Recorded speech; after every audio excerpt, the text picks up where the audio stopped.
promised continuity of former PRRD's independent foreign policy, no?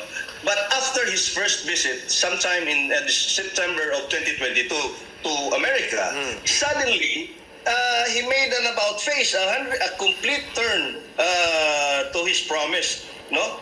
And then eventually, yun na nga, the sudden addition of 4 more additional EDCA bases.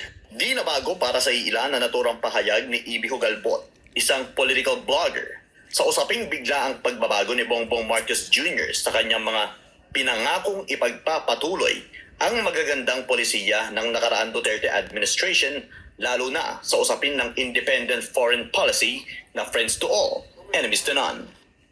Sa mga pahayag kasi ngayon ni Marcos Jr., imbes na magkaroon ng diplomasya ay tila palaban pa ang mga nagiging pahayag nito sa China pagdating sa pinag-aagawang teritoryo sa West Philippine Sea. Bukod naman sa pahayag ni BBM, sinabi rin Hugalbot na pinapalala rin ng mga kagamitang pandigma ng Amerika dito sa bansa ang tensyon sa pagitan ng Pilipinas at China.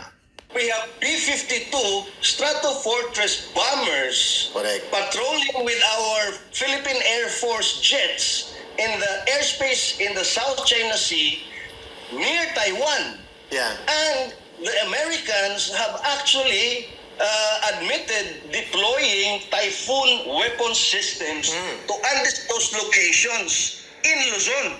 Yes, And Typhoon-class weapon systems are actually intermediate-range missile systems Agreed. that are nuclear capable. They are able to launch Tomahawk missiles, and then they are future-proof for the upcoming hypersonic missiles of the Americans.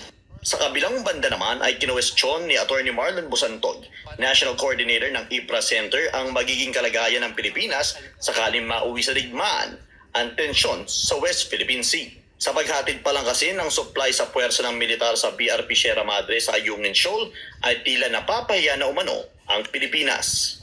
Pero kasi ang nakakatawa at nakakaya para sa atin, pag airdrop pa lang ng pagkain, inaagaw sa atin, how could we be believable? Yeah. No?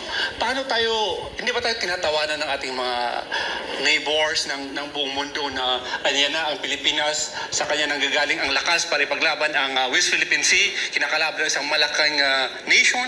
Pero when it comes to airdrop, pagkain pa lang, water cannon, stuff like that, parang napapahiya tayo. Sinabi naman ni Busantog na hindi pa huli ang lahat sa usaping pangkapayapaan kung ang problema lamang ay patungkol sa karapatan ng ating bansa sa naturang pinag-aagawang teritoryo. Aniya, maging ang Vietnam, Malaysia, Indonesia at Taiwan ay may karapatan at ginawaran din ng traditional fishing rights sa South China Sea. Para sa Diyos